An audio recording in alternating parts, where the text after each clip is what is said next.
ॐ भूर्भुवः स्वः तत्सवितुर्वरेण्यं भर्गो देवस्य धीमहि धियो यो नः प्रचोदयात्।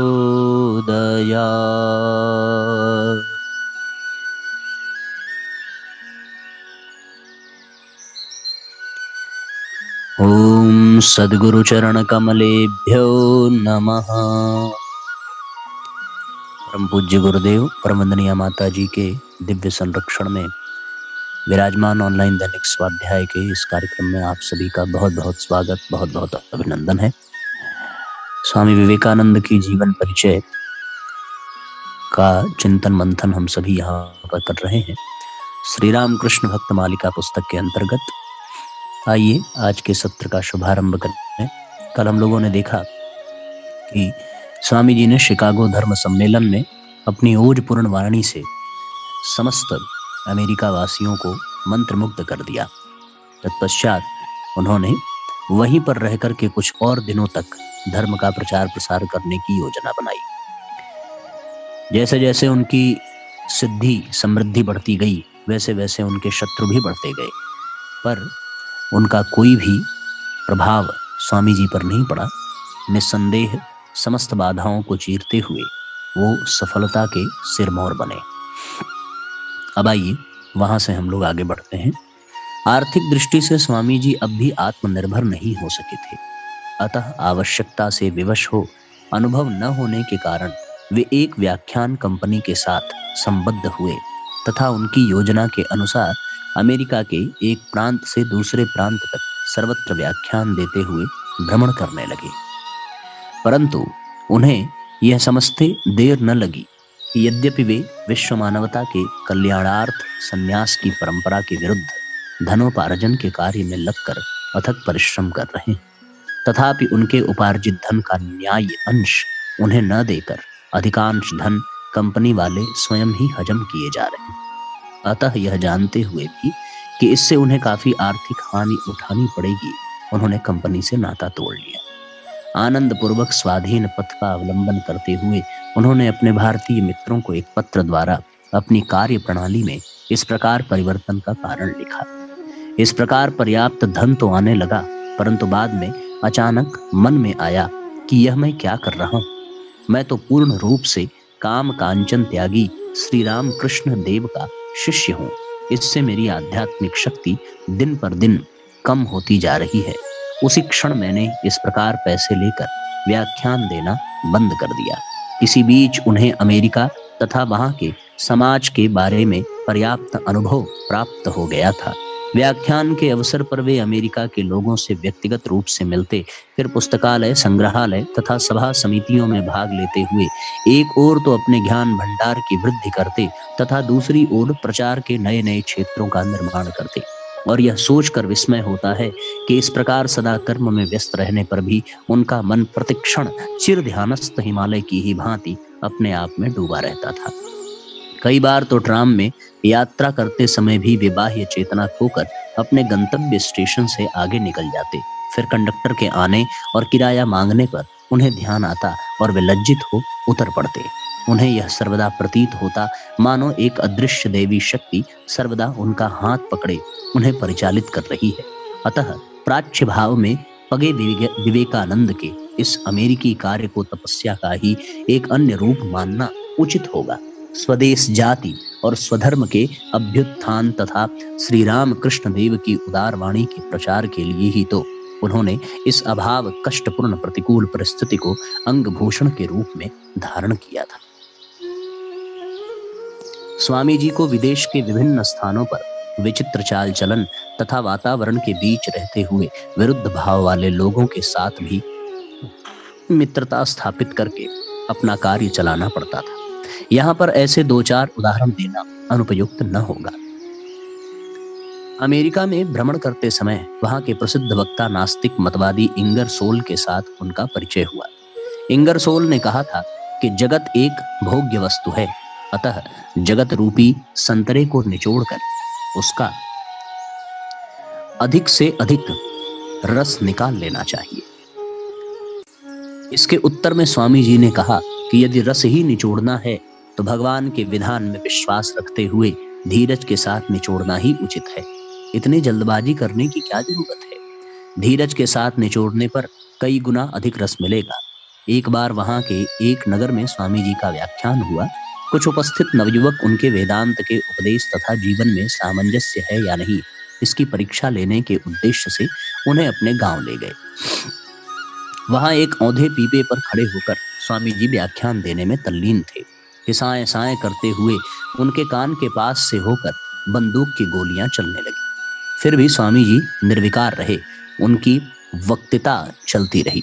उन्हें परीक्षा में उत्तीर्ण पाकर युवक गण हर्ष से चिल्ला उठे, बहुत अच्छा आदमी।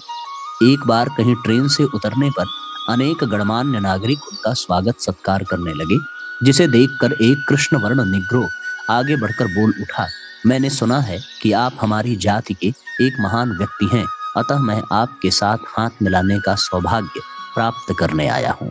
स्वामी जी समझ गए कि उन्हें अश्वेत देखकर ही इस निग्रो ने सोचा है कि वे भी निग्रो ही हैं, परंतु इस पर वे क्षुब्ध नहीं हुए और न उन्होंने अहंकारी गोरों के समान उस निग्रो का अपमान ही किया, बल्कि उन्होंने मौन रहकर मानो निग्रो के साथ स्वयं का सजातित्व स्वीकार किया और प्रेम पूर्वक उससे हाथ मिलाकर धन्यवाद भी दिया। इसके अतिरिक्त कई नगरों में उन्हें निग्रो समझकर किसी किसी गोरे ने उनका अपमान भी किया, परंतु उन्होंने अपना परिचय देकर इस अपमान से बचने का प्रयास नहीं किया। बाद में किसी ने जब उनकी इस उदासीनता का कारण पूछा तो उन्होंने कहा, क्या दूसरों को छोटा करके मैं बड़ा बनूंगा? मैं जिसके लिए जगत में नहीं आया। इन दिनों वे विद्युत वेग से एक नगर से दूसरे नगर आवागमन किया करते थे। कभी कभी तो उन्हें सप्ताह में 12-13 या उससे भी अधिक व्याख्यान देने पड़ते थे। व्याख्यान की तैयारी की तो बात ही क्या, सोचने तक को समय न था, परंतु एक अपूर्व अनुभूति उनके हृदय की गहराइयों में सदैव जागृत रहती हुई उनकी विचारधारा को नियमित करती रहती थी। गहरी रात में उन्हें ऐसा प्रतीत होता कि मानो कोई अशरीरी वाणी से दूर से आती हुई उनके व्याख्यान की विषय वस्तु की ओर संकेत कर रही है, अथवा दो विदेह आत्माएं आपस में चर्चा करती हुई विषय वस्तु पर नया प्रकाश डाल रही हैं। कई बार ये शब्द दूसरों को भी सुनाई पड़ते और वे लोग विस्मित हो सोचा करते कि स्वामी जी इस गहरी रात में किसके साथ वार्तालाप कर रहे हैं। इसके अतिरिक्त उन दिनों और भी कई यौगिक शक्तियां उनके देह मन में प्रकट हुई थी। वे इच्छा मात्र से ही दूसरों के मनोभाव या उनके अतीत जीवन का इतिहास जानकर उसका वर्णन कर सकते थे, परंतु स्वामी जी जानते थे ये सब शक्तियां निम्न कोटि के लोगों के लिए ही काम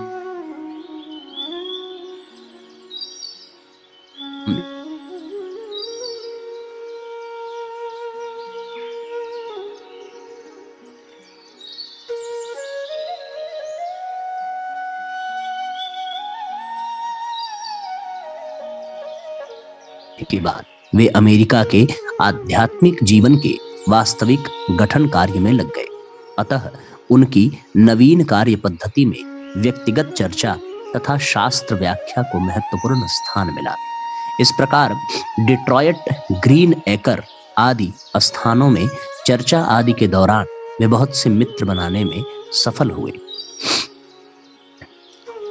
इसके अतिरिक्त फरवरी 1895 ईस्वी से न्यूयॉर्क में धारावाहिक कक्षाएं चलने लगी। धन के लिए वे किसी के मुंह की ओर न ताकते हुए अपने ही संचित धन से व्यय करने लगे तथा अपने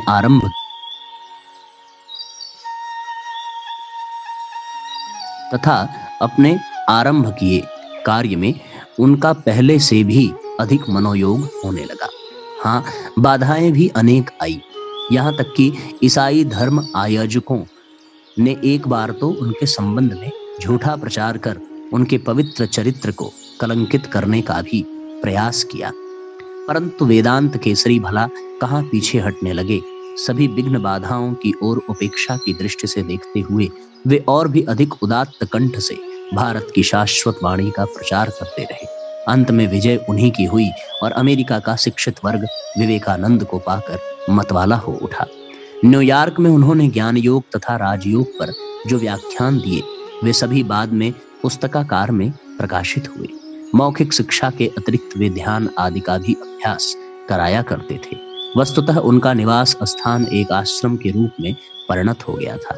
कर्म कोलाहल से पूर्ण तथा विजातीय भावों से ओतप्रोत अमेरिका में ऐसे भारतीय वातावरण की सृष्टि करना एकमात्र विवेकानंद के लिए ही संभव था।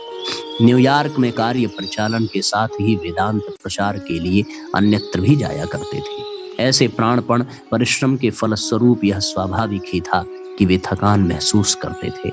अतः यह निश्चित हुआ कि ग्रीष्मावकाश के लिए जब कक्षाएं बंद रहेंगी तब वे कुछ अनुरागी भक्तों के साथ सेंट लॉरेंस नदी के मध्य में अवस्थित सहस्त्र द्वीपोद्यान में एक सुंदर भवन में निवास करेंगे और उस अवधि में केवल कुछ आग्रहशील भक्तों का जीवन गठन करेंगे। वे लोग वहां पर लगभग 1.5 महीने रहे। शिष्यों की संख्या प्रारंभ में 10 थी, फिर बढ़कर 12 हो गई। इसी द्वीपोद्यान में प्रतिदिन संध्या को भावमग्न होकर विविध ग्रंथों के आधार पर स्वामी जी जो उच्च और गहन भावपूर्ण उपदेश दिया करते थे, वे ही मिस वाल्डो द्वारा लिपिबद्ध होकर बाद में इंस्पायर्ड टॉक्स देववाणी के नाम से प्रकाशित हुए। स्वामी जी उन दिनों अत्यंत उच्च आध्यात्मिक भाव भूमि पर आरूढ़ रहते थे। इस ग्रंथ की प्रत्येक पंक्ति इसका ज्वलंत प्रमाण है। सहस्त्र द्वीपोद्यान का कार्य समाप्त होने पर वे मिस मूलर और E.T. स्टडी के आमंत्रण पर पेरिस होते हुए 10 सितंबर को लंदन पहुंचे। उन्होंने स्टडी महोदय का आतिथ्य स्वीकार कर कार्य आरंभ किया और शीघ्र ही उनका नाम सर्वत्र फैल गया। परंतु इंग्लैंड में दीर्घकाल तक निवास करना संभव न था, क्योंकि इससे अमेरिका में प्रारंभ किया और सफलतापूर्वक चलता हुआ कार्य मिट्टी में मिल जाने की संभावना थी। अतः उन्होंने इंग्लैंड में किसी अन्य सन्यासी को रखकर स्वयं अमेरिका जाने का निश्चय किया। एक नए सन्यासी के लिए भारत में पत्र लिखा। इस प्रकार इंग्लैंड में 3 महीने बिताकर वे 6 दिसंबर को पुनः अमेरिका आए। इस बार अमेरिका पहुंचकर स्वामी जी कर्मयोग पर व्याख्यान देने लगे। यथा समय वह भी पुस्तक के रूप में प्रकाशित हुआ। स्वामी जी लिखकर व्याख्यान नहीं देते थे, व्याख्यान के मंच पर आकर जैसी आंतरिक प्रेरणा मिलती तदनुसार लगातार बोलते जाते। इस प्रकार उनके मूल्यवान उपदेशों को लुप्त होने से बचाने के लिए 1895 ईस्वी के अंत में एक शीघ्र लिपिक की नियुक्ति की गई। परंतु स्वामी जी की वाग्मिता की द्रुत गति का अनुसरण करना लिपिक की क्षमता के बाहर था। अतः बाद में गुडविन नामक एक अंग्रेज के ऊपर यह कार्य सौंपा गया। नवनियुक्त शीघ्र लिपिक शीघ्र ही स्वामी जी के गुणों पर मुग्ध हुए और धन कमाने का उद्देश्य त्याग कर उनके शिष्य बन गए। स्वामी जी भी गुडविन के गुणों से आकृष्ट हुए। इसीलिए तो थोड़े ही दिनों बाद जब इस शिष्य का भारतवर्ष में निधन हो गया तो वे वेदनापूर्ण स्वर में कह उठे, मेरा दाहिना हाथ ही चला गया। अस्तु नवीन व्यवस्था के अनुसार न्यूयॉर्क नगर में प्रति सप्ताह 17 कक्षाएं चलाकर भी स्वामी जी की आध्यात्मिक भावधारा प्रसारण की आकांक्षा मानो तृप्त नहीं होती थी। अतः अवसर पाते ही व्याख्यान देने बॉस्टन, ब्रुकलिन आदि नगरों में जाते थे। फलस्वरूप कर्म चंचल अमेरिका भी इस तूफान सदृश हिंदू, साइक्लोनिक हिंदू एवं विद्युत सदृश वक्ता लाइटनिंग ऑरेटर को देखकर चकित रह गया। 1896 ईस्वी के फरवरी में 2 शब्द गजब है, तूफान सदृश हिंदू, साइक्लोनिक हिंदू एवं विद्युत सदृश वक्ता लाइटनिंग ऑरेटर। 1896 ईस्वी के फरवरी में उनके व्याख्यान का दूसरा दौर शुरू हुआ। इन व्याख्यानों के आधार पर भक्ति योग की रचना हुई। मेरे गुरुदेव व्याख्यान भी इन्हीं दिनों का है। पिछली बार अमेरिका प्रवास काल में किसी ने उनसे संन्यास लिया था। इस बार भी एक व्यक्ति ने संन्यास ग्रहण किया। इस प्रकार स्वामी कृपानंद, हर्लियो लैंसबर्ग, स्वामी अभयानंद, मैडम मेरी लुई और स्वामी योगानंद डॉक्टर स्ट्रीट उनके पाश्चात्य सन्यासी हुए। इसके साथ ही श्री और श्रीमती लेगेट, श्रीमती ओली बुल, मिस मैक्लाउड आदि भी उनके अमेरिका के कार्य में सहायक। 1896 ईस्वी के फरवरी में ही न्यूयॉर्क वेदांत समिति की स्थापना करने के पश्चात स्वामी जी अपने अमेरिकी कार्य के बारे में कुछ निश्चिंत हुए। इधर इंग्लैंड से भी बारंबार बुलावा आने लगा। अतः अमेरिका के कार्य परिचालन की जिम्मेदारी अनुगत भक्तों तथा बंधु बांधवों पर छोड़कर 15 अप्रैल को वो पुनः इंग्लैंड की ओर रवाना हुए। लंदन में स्वामी जी के व्याख्यान मई के प्रारंभ से ही होने लगे। इसके अतिरिक्त प्रति सप्ताह 5 कक्षाएं और प्रति शुक्रवार को प्रश्नोत्तर कक्षा होने लगी। साथ ही नगर तथा बाहर की विभिन्न सभा समितियों के आमंत्रण पर भी उनके व्याख्यान होने लगे। प्राध्यापक मैक्स मूलर के साथ उनका साक्षात्कार उनके इस लंदन निवास की उल्लेखनीय घटना है। इस परिचय के फलस्वरूप प्राध्यापक श्री राम कृष्ण के प्रति और भी अधिक श्रद्धा संपन्न हुए और आगे चलकर उन्होंने श्री राम कृष्ण की एक जीवनी भी लिखी। इस बार Miss Muller, Miss Noble, Nivedita, Sevier दंपत्ति और श्री स्टर्डी ने भी स्वामी जी का शिष्यत्व स्वीकार किया। इसके अतिरिक्त इंग्लैंड के समाचार पत्र तथा शिक्षित वर्ग उनके कार्य की भूरी भूरी चर्चा तथा प्रशंसा करने लगे। जुलाई में लंदन की छुट्टियों का आरंभ होते ही स्वामी जी यूरोप भ्रमण के लिए चल दिए। सेवियर दंपत्ति तथा मिस मूलर भी सहयात्री हुए। स्विट्जरलैंड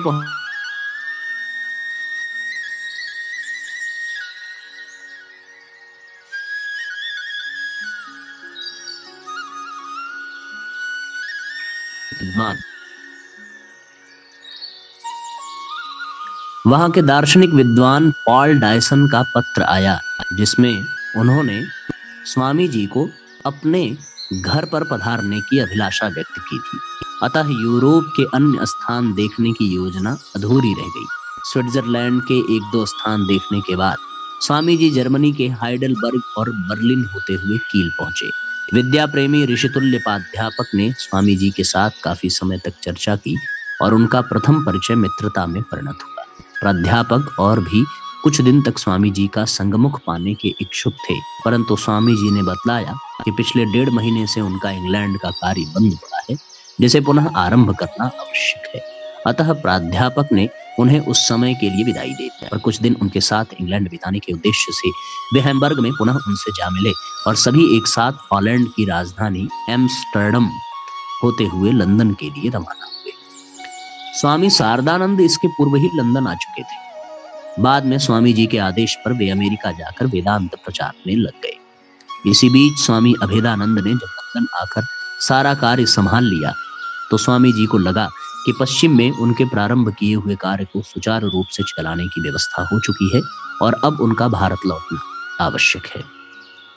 अतः 16 दिसंबर 1896 ईस्वी को वे सेवियर दंपत्ति के साथ लंदन से चले। रास्ते में वे इटली की प्राचीन संस्कृति के चिन्ह अवलोकन कर मुग्ध हुए। आप लोगों को आवाज आ रही होगी, नीचे लिख करके जरूर बता देंगे। भूमध्य सागर में यात्रा करते समय नेपल्स और पोर्ट सईद के बीच उन्होंने एक अद्भुत स्वप्न देखा। एक सफेद दाढ़ी वाले वृद्ध पुरुष उनके सम्मुख प्रकट होकर कहने लगे, तुम अब क्रीट द्वीप के निकट हो। इसी स्थान से ईसाई धर्म की उत्पत्ति हुई है। इन वृद्ध महोदय ने स्वामी जी को और भी बतलाया कि बौद्धों के थेरापुत्त तथा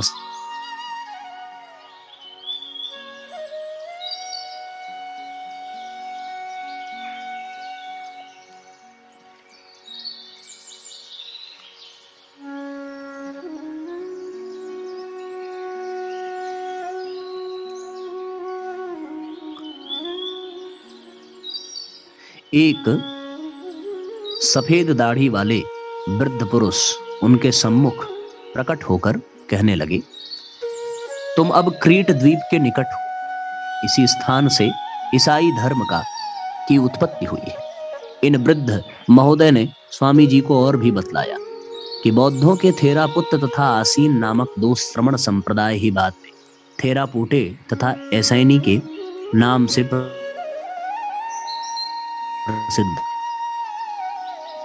इस स्वप्न या अनुभूति ने स्वामी जी के मन पर गहरी छाप डाली और इस विषय में उनका विश्वास और भी दृढ़ हो गया कि भारत ही विश्व के सभी धर्मों का आदि उद्गम है। अदन की एक घटना से स्वामी जी का निर्धनों तथा अपने देशवासियों के प्रति गहरा प्रेम देखकर विस्मित रह जाना पड़ता है। वहां पर जब जहाज ठहरा और वे टहलने के लिए उतरे तो उन्हें कुछ दूरी पर एक भारतीय पान विक्रेता की दुकान दिख पड़ी। तत्काल ही वे अपने अंग्रेज मित्रों को पीछे छोड़कर वहां जा पहुंचे और उल्लासपूर्वक उसके साथ वार्तालाप में तल्लीन हो गए। अंग्रेज मित्र जब निकट पहुंचे तो देखा कि वे उसकी चीलम मांगकर आनंद पूर्वक धूम्रपान कर रहे हैं। मिस्टर सेवियर ने उन्हें उस स्थिति में देखकर हंसते हुए कहा, ओहो, अब समझा, इसी के लिए आप हम लोगों के पास से भाग आए। 15 जनवरी को तमाल एवं ताड़ के वृक्षों की पंक्ति से सुशोभित श्रीलंका की नयनाभिराम तटभूमि दृष्टिगोचर होने लगी और शीघ्र ही जलयान ने प्रभात की बाल रवि किरणों से रंजित कोलंबो बंदरगाह में प्रवेश किया। एक विपुल जनसमूह के साथ स्वामी निरंजनानंद बंदरगाह पर उपस्थित थे। उन्होंने जहाज पर चढ़कर गुरु भ्राता का सप्रेम आलिंगन और स्वागत किया।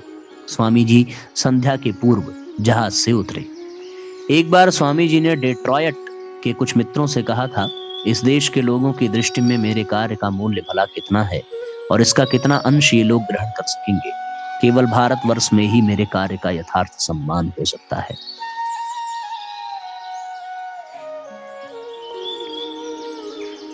केवल भारतवर्ष में ही मेरे कार्य का यथार्थ सम्मान हो सकता है।